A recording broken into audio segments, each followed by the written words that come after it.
Like I say in a lot of my videos, X-Men's kind of my bread and butter. It's the franchise I collect the most, especially when it comes to the comic figures, whether it is members of the Brotherhood or superhero minifigures that haven't been made, or I guess just picking up better versions than the official ones. Continuing that today, we have a minifigure version of Mystique by Mr. J. Maybe not my preferred look for her, but a pretty good option at the time when I bought it. Some other people have produced them, but picked this one up already, wanted to commit to it. Let's go ahead and check out the content. There's an interesting sized plastic container here with extra depth, a little bit different from what other people typically use, where they have these smaller square ones. Still pretty easy to open up. The inside, you have all the different bags for the different parts. Extra skirt piece, the base minifigure, extra hair piece, and an extra head. On the inside, looks like we have a comic drawing of Mystique, which isn't Lego-fied or anything, so that's kind of interesting to include. I guess this would be the base inspiration for the character for this specific design. And it looks like I have number 66 out of however many, maybe 80 to 100, I would guess. It's an exclusive baby brick minifigure made by Mr. J, and it has digital drawings of all the parts included. That being said, let's go ahead and check out the minifigure and toss it on the stand. As I previously mentioned, this is not really my idea of what I would want for a Mystique minifigure. It's just a weird design made by a weird perv. Honestly, I don't really love how some of these custom companies treat women characters and make them overly sexualized for no reason in a plastic toy like Lego in this case. And just weird design issues that don't really gel with the rest of my collection, like side torso printing, like you can see here with like her corset or whatever you would call the thing she's wearing, where on both sides it is slightly continuing on the side, and then there's like weird curves to give it somewhat of an abstract space, but when you look at it from the side like that, it just looks stupid. I know there's a lot of companies that end up doing this for no reason. I feel like that's just a little bit of extra print that adds to the cost and doesn't feel necessary. When it is on the legs, yeah, it makes sense because it is able to completely wrap around. But when you look at the different angles of the torso, it just doesn't mesh. In the case of like white being on the like top of the torso, I wouldn't hate that. It is like the azure plastic for the parts all around. So you don't have to print like the extra skin to like make the shoulder connect to skin. That's something I wouldn't mind, but yeah, I just think that looks stupid. You get the molds here. I actually took this off and put it on backwards, so I'll take that off quick. My bad. So you got the skirt piece, which I did like. I think that is a good design to have it as the molded piece, since you can get the 3D sort of look for these skulls on the front there. It's going to really hinder the articulation, though, where you're basically not going to be able to move the legs at all, which is unfortunate, I guess, and it will be even more unfortunate since there isn't like a printed design to kind of keep in mind that people might want to take the skirt off. So that's kind of a bummer too. On the high heels, you can see on the back there's like, I believe gold. Yeah, metallic. I can't tell if that's dark tan or metallic or whatever, but there's a little bit of extra color there. Some creases on the sides, which are probably just mirrored if it looks like it. And that's kind of it for the basic printing, I guess. You know, you got darker blue to give some curves, and again, the abstract space around her hips and all that. The face, got the yellow eyes there and a smirk. The plastic for the hair is a little bit dull. There's a little bit of texture on it, but it's not like super defined or anything. So not like the best look. Another gold skull on the head to match with the ones on the belt as well. And the hairpiece is pretty easy to get off and on. It's not like super secure or anything, not super tight. And one nice thing is that there's a little bit of white printed around the entire head there.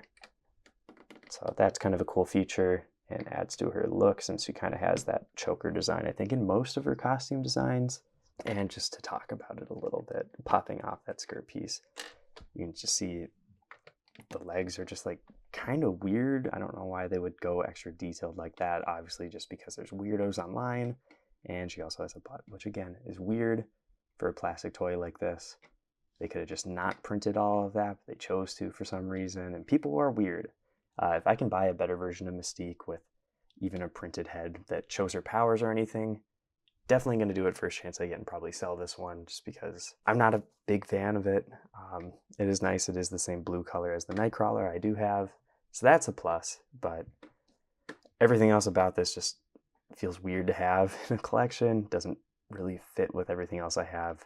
Let's go ahead and switch out to the other custom parts included. And this just further proves my point that this is a weird, gross figure. You get this really cringy head instead of anything showing her powers, like I kind of mentioned, which is what you would want for a character that is a shapeshifter.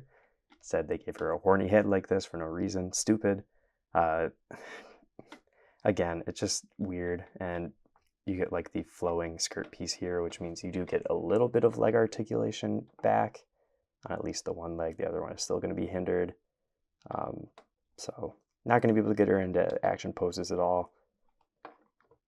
I do like the hairpiece where it has more of that action flow as well. It's kind of nice that you get the both options, I guess, where one is more static and standing, the other one can have a little bit more motion in the character, but again, the legs can't really bend, so not really going to be useful anyway, I guess. Really would have just loved a printed skirt, that way it's not like this weird piece in my collection now.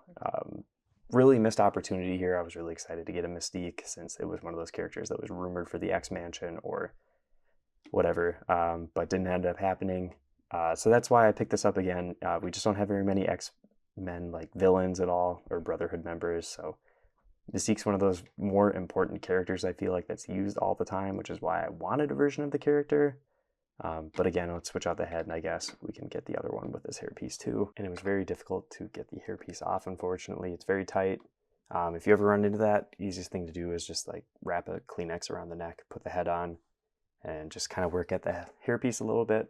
That's what I always end up doing. And I guess I should say too, the skirt piece here was not very easy to get on. It's not shaped right, so it just is a little tight.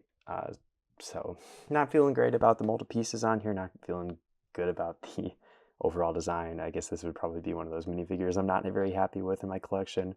Should have gone with another company. And again, hopefully I can find somebody else that makes this so I can replace the minifigure.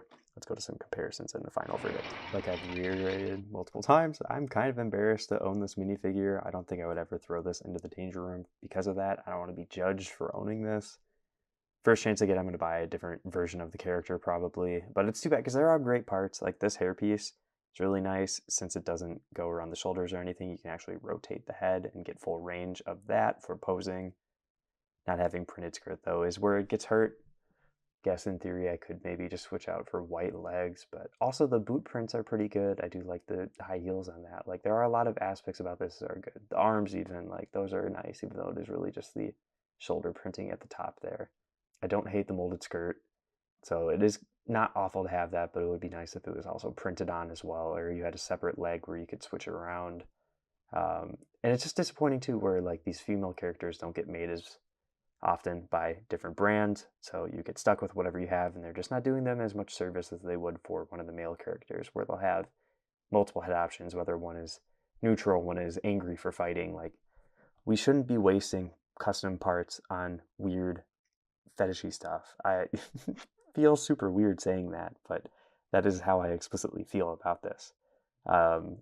I have another villain, yay, but like I don't feel like I can actually use them for my intended display that I do with all the other characters.